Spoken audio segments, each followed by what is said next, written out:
সম্মানিত আজকের এই ইসলামী সচেতন সুন্নি যুব সমাজ আয়োজিত আজিমুর শান সুন্নি ওয়াজ মাহফিল, আজকের এই বিশাল আয়োজনের মাননীয় সভাপতি সাহেব জনাব আলহাজ এম এ লতিফ সাহেব, মাননীয় সংসদ সদস্য চট্টগ্রাম 10, উপস্থিত আজকের এই দক্ষিণ Halishahar Akmal Ali road EPZ gate সংলগ্ন ময়দানের মাহফিলের প্রধান অতিথি আমার শ্রদ্ধাভাজন বড় ভাই, আন্তর্জাতিক খ্যাতিসম্পন্ন আলেমে দ্বীন, পীরে তরিকত সাহেবজাদা আলহাজ হযরত মাওলানা মুহাম্মদ আবু সুফিয়ান খান আবিদি আল কাদিরি সাহেব মাদ্দাজিল্লাহুল আলী, দিনদার ইমানদার যুবক ভাইয়েরা, পর্দার আড়ালের মা ও বোনেরা, সকলের প্রতি আমার সালাম। আসসালামু আলাইকুম ওয়া রাহমাতুল্লাহি ওয়া বারাকাতুহু। 120 জোড়া সন্তান নিয়ে আদম আলাইহিস সালাম ওয়াজ করতেছেন। ওয়াজের সাবজেক্ট ছিল আখিরি নবী, ওয়াজের সাবজেক্ট আমাদের নবী। 3 ঘন্টা 3.5 ঘন্টা ওয়াজ করলেন এই নবীর সাবজেক্ট বানায়া। অবশেষে আদম আলাইহিস সালামের পরের নবী হযরত শীশ আলাইহিস সালাম দাঁড়িয়ে গেছেন মাঝখানে। আব্বা আদম, কবে আসবে আখিরি নবী? 3.5 ঘন্টা সে নবীর প্রশংসা ওয়াজ করলেন। আপনিও তো একজন নবী, আপনার কথা তো একবারও কইলেন না। আদম আলাইহিস সালাম কয়, বাবা শীশ, জানোস না বেটা কিছু খামাহা করস ফিস ফিস। আর ওই নবীর সামনে তো আমি আদমের কোনো দাম নাই। কোন কি? হ্যাঁ, ওই নবী যদি সৃষ্টি না হইতো আমি আদমেরও সৃষ্টি হইতো। ও শীষ, শুনো আমি কোন নবীর প্রশংসা করছি। যেই নবীর উম্মতের এত গুণ থাকবে, এমনকি কিতাবে উল্লেখ করেছে 5টা গুণের কথা। ওই নবীর উম্মতের মধ্যে এমন 5টা গুণ থাকবে যেই 5টা গুণ আমি আদম নবীর মধ্যে নাই। শীশ আলাইহিস সালাম বলেন, আব্বা আদম বললেন কি? বলুন তো গুণগুলি কি? আদম আলাইহিস সালাম বলতেছেন, প্রথম নম্বরে গুণ হলো এই নবীর উম্মত যত গুনাহই করুক না কেন, গুনাহগুলি নিয়ে হাত বাড়াইয়া মাপ চাইলে মাপ চাইতে দেরি হবে, আল্লাহ মাপ দিতে দেরি করবে না। মাপ চাওয়ার সাথে সাথে মাপ।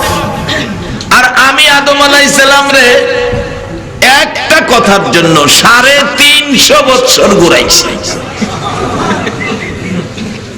কি কথাটা কি বুঝাইছে? শীষ নবী মাথারে নাড়ায়, হ্যাঁ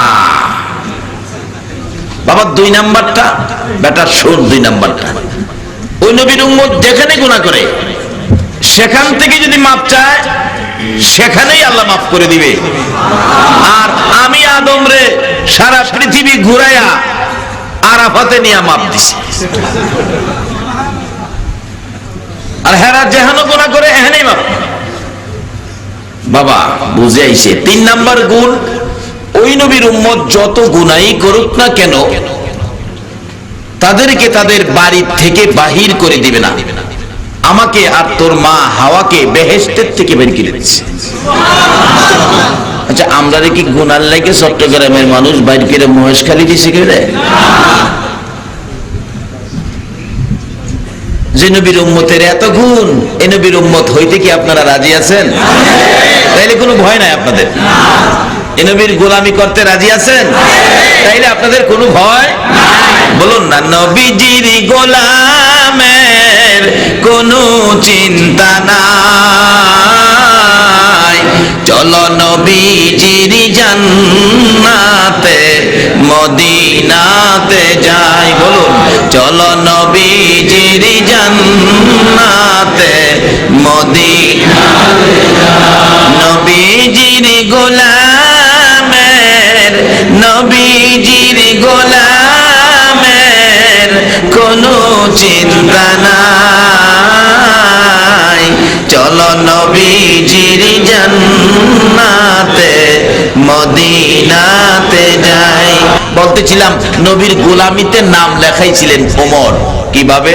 ওমর যখন রাষ্ট্রপতি, ওমরের ছেলে আব্দুল্লাহ আর ইমাম হুসাইন নবীর আদরের নাতি, খেলার মাঠে এক পর্যায়ে হুসাইন বলে ফেললেন রাষ্ট্রপতির ছেলেকে, গোলামের বাচ্চা গোলাম। রাষ্ট্রপতির ছেলে কই, কারে কইছেন গোলামের বাচ্চা? আমার বাবা রাষ্ট্রপতি, আমার বাবারেও গোলাম কইলেন, আমারও গোলাম কইলেন। বিচারটা কি হইব জানেন? আমার বাবা বাঘেরে বিচার করে, বাঘের বিচার। কই যা তোর বাপেরে কইস বাঘের বিচার করতো, যা।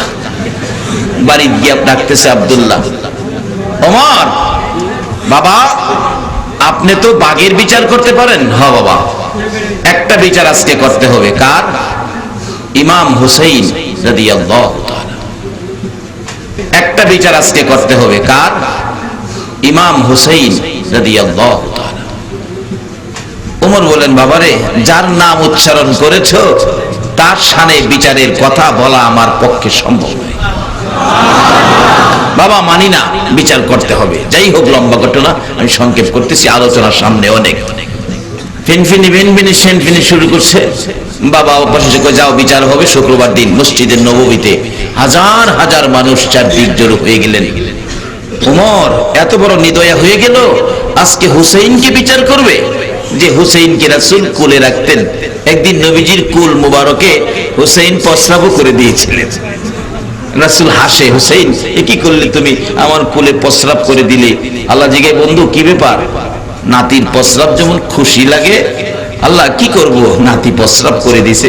বন্ধু যাও, নাতির প্রস্রাবে খুশি হওয়ার কারণে আজ থেকে কিয়ামত পর্যন্ত নানার কোলে নাতির প্রস্রাব সুন্নাতে রাসূল করে দিলাম। কি আদরের নাতি! আল্লাহ নিজেও কত আদর করে, অথচ এই হুসাইন পর্যন্ত নির্মম ভাবে কারবালায় শহীদ হয়েছে আমাদের নাজাতের জন্য। তাহলে আমরা কেন জাহান্নামে যাব? ইনশাআল্লাহ আমরা জান্নাতি হব। সেই রাস্তাটাই আজকে খুঁজে বের করব, যেটা জান্নাতীদের রাস্তা। আপনারা রাজি আছেন তো? আল্লাহ যদি আমাকে তৌফিক দেন তাহলে আমি বের করব। যাই হোক, বলতেছিলাম ইমাম হুসাইনের বিচার আব্দুল্লাহ ওমরের কাছে দিলেন। ওমর দিন তারিখ করে স্থান নির্ধারণ করলেন মসজিদে নববী। মুসল্লিরা ভিড়। হযরত আলী রাদিয়াল্লাহু তাআলা হুসাইনকে হাতে ধরে ধরে মসজিদে নববীর ভিতরে বসে আছে। প্রশ্ন করলেন মিম্বরে দাঁড়ায়, রাষ্ট্রপতি ওমর, হুসাইন আছেন? জি আছি তো। আমার ছেলেরে কি গোলামের বাচ্চা গোলাম? আমারে বড় গোলাম, ছেলেরে বাচ্চা গোলাম কইয়া গালি দিছেন? হ্যাঁ দিছি তো। আমাদের দেশের ছেলেরা হইলে তো অস্বীকার করত, মা শিখাইয়ে দিত, বলবি এই কথা কই নাই, মিথ্যা কথা কইয়া জান বাঁচান ফরজ, আরো ফতোয়া শিখাইতো। কি আসলে এই কথাটা ঠিক নয়। মুসলমান জীবন দিতে পারে, মিথ্যা কথা বলতে পারে না। পৃথিবীর বিজাতিরা মুসলমানদের আদর্শ দেখে তারা মুসলমানদেরকে শ্রদ্ধা করে, এখনো শ্রদ্ধা করে। তার বাস্তব গত মাসের 8 তারিখ 18 তারিখ মাহফিল ছিল ভারতের ত্রিপুরা। তখন তাদের নির্বাচন তো সামনে। রাত্র 11টায় ত্রিপুরা সোনামোড়া থানার মাহফিলে মিনিমাম 30,000 লোক, তার মধ্যে অন্তত 5,000 হবে হিন্দু, ওয়াজ শুনতে আসছে। ওই ত্রিপুরার মন্ত্রী, নির্বাচন শুরু হয়েছে তো, তার সহমন্ত্রী নিয়ে রাত্র 11টায় স্টেজে 30,000 লোকের সামনে আমার পায়ের মধ্যে নমস্কার দিয়ে 5 মিনিট পড়ে রয়েছে। এত বড় মন্ত্রী, তাদের শ্রদ্ধা এখনো ইসলামের প্রতি, মুসলমানদের প্রতি আছে। শুধু কিছু লোকের আচার আচরণে বিশ্বজুড়ে ইসলামকে কলঙ্কিনী করে ফেলেছে। আল্লাহ তাদেরকে বিচার করুক, ইসলামের ইজ্জত রক্ষা করুক। সকলে বলো না আমিন। ওমর ফারুক রাদিয়াল্লাহু তাআলা বলতেছেন, গোলামের বাচ্চা গোলাম গালি দিয়েছেন? হুসাইন সঙ্গে সঙ্গে বললেন, হ্যাঁ আমি গালি দিয়েছি। হযরত আলী রাদিয়াল্লাহু তাআলা দাঁড়িয়ে বলতেছেন, ওমর, বাচ্চাদের ব্যাপার, এটা এত বড় চোখে না দেখে হালকা ভাবে দেখে এটা ছেড়ে দিলে হয় না। ওমর বলেন, আলী আপনি বসেন, আপনাকে বলি নাই। আলী বসে গেছে, হুসাইন দাঁড়িয়ে গেছে, আমার আব্বুরে বসিয়ে দিলেন। বলেন কি বলবেন? আমার কি ছেলের গালিটা গোলামের বাচ্চা গোলাম বলে কি দিছেন? দিছি তো। আচ্ছা আমি তো রাষ্ট্রপতি, আমি তো কোনো গোলামি করি নাই, আপনি আমারই গোলাম বললেন, বাচ্চারেও গোলাম বললেন, আমি কই গোলামি করলাম, কার গোলামি করলাম আপনি কথাটা যে বললেন? হুসাইন বলে, ওমর সকলের সামনে বড় কথা কইও না, আমি সব জানি। তাহলে জানি বললে বোঝা গেল কথাটার গুরুত্ব আরো বাড়ছে।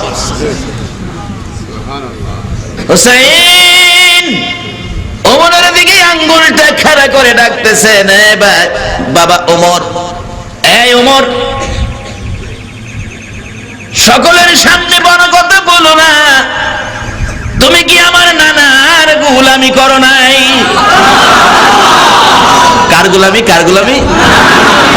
আজকে আমরা কি সেই নবীর গোলামি হতে যাইতে রাজি আছি তো? আল্লাহু আকবার বলুন। কে আপনারা, কে এই গভীর রাত্রে সেই নবীর কথা শোনার জন্য বসে আছেন? বাবা কে তোমরা কমিটির সদস্য? এই বৃষ্টি বাদলের দিনে এত বড় আয়োজন করেছো, তোমাদের আয়োজনে হাজার হাজার মানুষ নবীর গোলামির পক্ষে হাজিরা দিয়েছে। আমার মন বলে আজকের আয়োজন আর উপস্থিতি, যারা এইভাবে কষ্ট করে বসে আছেন, আমার নবী আপনাদের জন্য ফুলসিরাতের ঘাটে বসে থাকবে।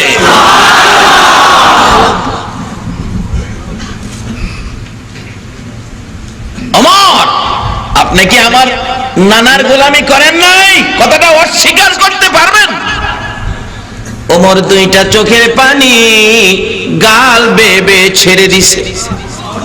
মসজিদের নববীর মুসল্লিরা গো, তোমরা কি শুনেছো ওমর কার গোলামের কথা পেয়েছে, সার্টিফিকেট পেয়েছে? আরে মসজিদের নববীর মুসল্লিরা, তোমরা কি শুনেছো নবীর আদরের নাতি আমাকে কি বলেছে? আমি বলে রাহমাতাল লিল আলামিনের গোলামি করেছি। মুসল্লিরা বলেন শুনেছি। ওমর ডাকতেছে, ও হুসাইন, কথাটা কি কাগজে লিখে দিতে পারবা? পারবো।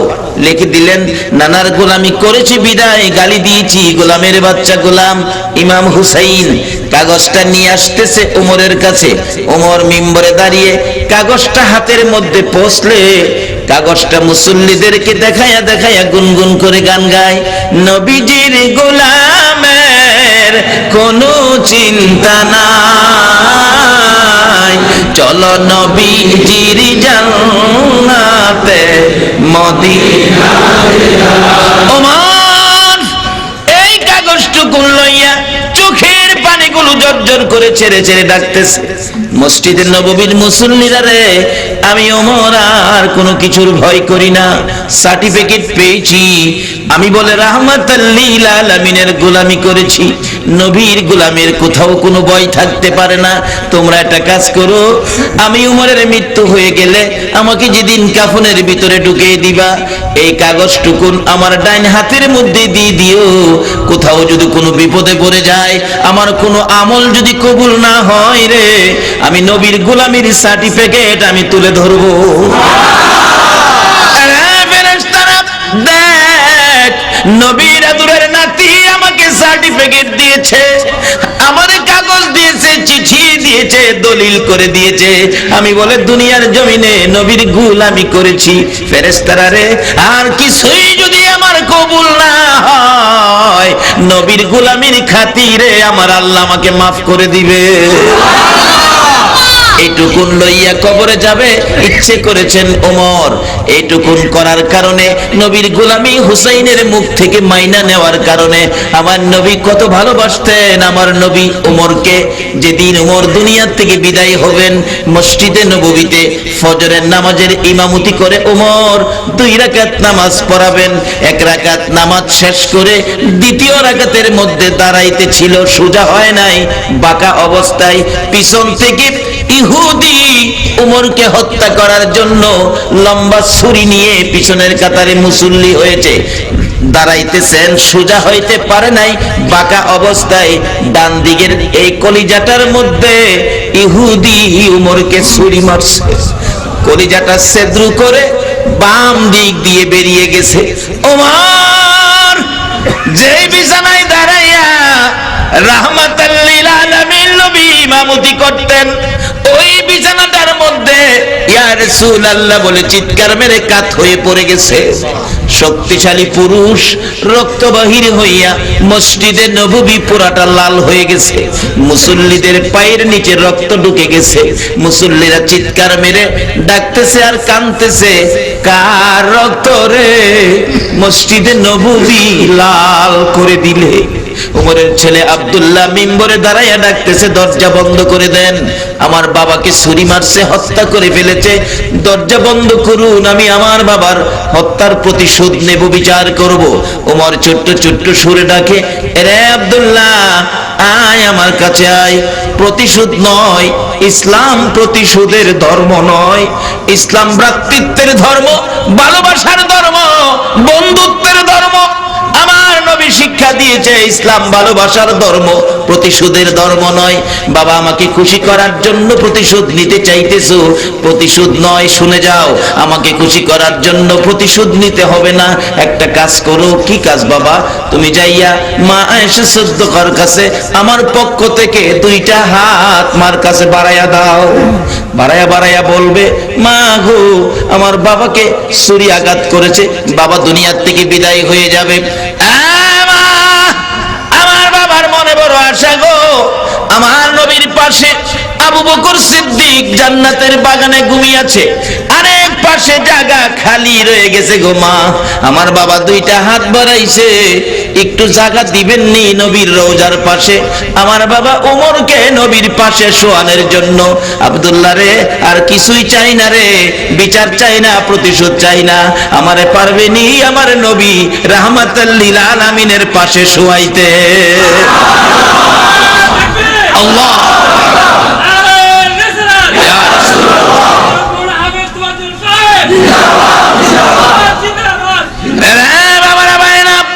আজকে কারা গো সেই নবীর ভালোবাসায় বসে আছো? আমার মন বলে মদিনায় যাইয়া যদি নবীর পাশে শুইতে নাও পারো, বাংলার জমিনে তোমরা যদি শুয়ে যাও, মায়ার নবী দয়ার নবী মদিনার থেকে হাত বাড়াইয়া সাবধান করে দিবেন, ফেরেশতারা রে আমার আদুরের বান্দাগুলো বাংলার জমিনে শুয়েছে, সাবধান করে দিলাম কোনো বেয়াদবি করিস না। বলুন নবী যদি মদিনার থেকে ডাক দেয়, কবরে শান্তির ফায়সালা হবে কিনা? বাবারে মরতে যখন হবেই, এই রাস্তাটা লন নিয়ে আমরা মরি, মরতে হবে।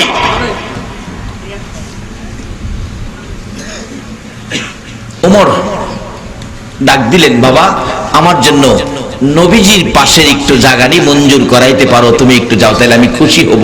নবীর পাশে শুইতো, কিন্তু নবীর গোলামের খাতায় তো নাম লেখাইছে, দেখি নবী গোলাম রে কবুল করে কিনা। দৌড়ে গেছে, মা মাগো আমার বাবাকে সর্বনাশ করেছে, বাবা একটু জায়গা আপনার কাছে চাইছে নবীর পাশে থাকতে, আবু বকর সিদ্দিকের মতো আমার বাবাকে একটু জায়গা দিবেন। কাঁদতেছে ছেলে। মা আয়েশা সিদ্দিকা বলেন, ইচ্ছে ছিল রাসূলের পাশে আমি থাকবো, তোমার বাবা আবদার করেছে, নাও তো করতে পারি না, রাসূল যদি কবুল করেন আমি তো না করতে পারবো না, তুমি দাঁড়াও দেখি আমার রাসূল কবুল করছেন কিনা। নবীজির রওজার পাশে যাইয়া মা আয়েশা সিদ্দিকা ডাকতেছেন, ইয়া রাসূলুল্লাহ, আল্লাহর নবী গো, ওমর মসজিদের নববীতে ছুরির আঘাত খেয়ে মৃত্যুর সাথে পাঞ্জা লড়ছে, এক্ষুনি দুনিয়ার থেকে বিদায় হয়ে যাবে, নবী গো আপনার পাশেই ওমর আসতে আবদার করেছে, আমার তো ইচ্ছে ছিল আমি আয়েশা আপনার পাশে থাকবো, আল্লাহর বন্ধু গো আপনি বলে দেন আমি আয়েশা আপনার পাশে থাকবো না আপনার ওমর আপনার পাশে থাকবে। আমার নবী রওজা পাকের ভিতর থেকে মা আয়েশা সিদ্দিকার দিকে লক্ষ্য করে ডাকতেছেন, রে আয়েশা কই রে আমার ওমর, রে আয়েশা আমি রাসূল অনুমতি দিলাম রে আমার ওমর আমার পাশে থাকবে। নবীর পাশে নবীর গোলামির খাতায় নাম লেখাইয়া ওমর জান্নাতের বাগানে ঘুমাইছে। এই নবীর গোলামি খাতায় নাম লেখানোর জন্য কিছু সময় আপনারা দিয়ে নবীকে বাড়িতে নিতে আপনারা রাজি আছেন কিনা? নিলে কি হবে? আসতেছি সামনে। ওমরের ছেলে আব্দুল্লাহ দৌড়াইয়া যাইয়া দেখে ওমর একবারে জ্ঞান হারা হয়ে গেছে, চোখ খোলে না। পাশে বসে চোখের পানি ছেড়ে ছেড়ে কাঁদতেছেন হযরত আলী। একটু পর পর ডাকতেছে, এ ভাই ওমর, বিদায় হতে চলেছো রাসূলের গোলাম হইয়া রে। ও ওমর, বিদায় মুহূর্তে আমি আলী তোমার কাছ থেকে নসিহতপূর্ণ দুইটা কথা শুনতে চাই। হযরত ওমর চোখ খোলে না। হযরতে ওমর ফারুক রাদিয়াল্লাহু তাআলা অপেক্ষায় ছিল নবীজির পাশে শুইতে পারবে কিনা খবর শোনার জন্য। এমন সময় ডাক দিয়ে বললেন, আব্দুল্লাহ বাবা, খবর শুনে নাও, আমার নবীর পক্ষ থেকে কবুল করেছে, নবীর পাশেই তোমাকে দাফন করা হবে। ওমর এই ডাকটা শুনে দুইটা চক্ষু খুলে চোখের পানিগুলো জর্জর করে ছেড়ে দিলেন। হযরত আলী বলেন, তখন আমি জীবনের শেষ কথা তার সাথে বলেছিলাম, এ ভাই ওমর, তোমার ভাগ্য ভালো গো, নসিব ভালো গো, তুমি নবীর পাশের বিছানা পেয়েছো, নবীর পাশে আবু বকর সিদ্দিকের মতো তুমিও ঘুমাবে। আমি তোমার কাছ থেকে দুইটা শেষ নসিহতপূর্ণ কথা শুনতে চাই। এ ওমর, দুইটা কথা কি আমাকে বলে যাবে, তুমি বলো। হযরতে ওমর চোখের পানি ছেড়ে ছেড়ে বলেন, রে আলী, আমার কাছ থেকে দুইটা কথা শোনার আগে তোমার কাছ থেকে আমি একটা কথা শুনতে চাই রে আলী। আমি 2 রাকাত ফজরের নামাজ ইমামতি করে আদায় করার জন্য দাঁড়িয়েছিলাম। 1 রাকাত শেষ করার পর 2য় রাকাতে আমাকে ছুরি মারছে রে আলী, আমার 2য় রাকাত নামাজটা আদায় হলো না। রে আলী, আমার কানে কানে বলে দে, ফজরের নামাজের সময় আছে নি রে আলী, আমি আমার বাকি 1 রাকাত নামাজ আদায় করে কবর যাইতে পারবো নি। কোন অবস্থায় গোলামিতে নাম লেখাইলে আমার নবী ডাইকা ডাইকা পাশে শোয়াই, এই নামাজ 1টা রাকাত বাকি, শেষ মুহূর্তে জীবন যায় তাও আদায় করতে চাই। আর আমাদের জীবনে শত শত রাকাত নামাজ বাকি, আদায় হলো না।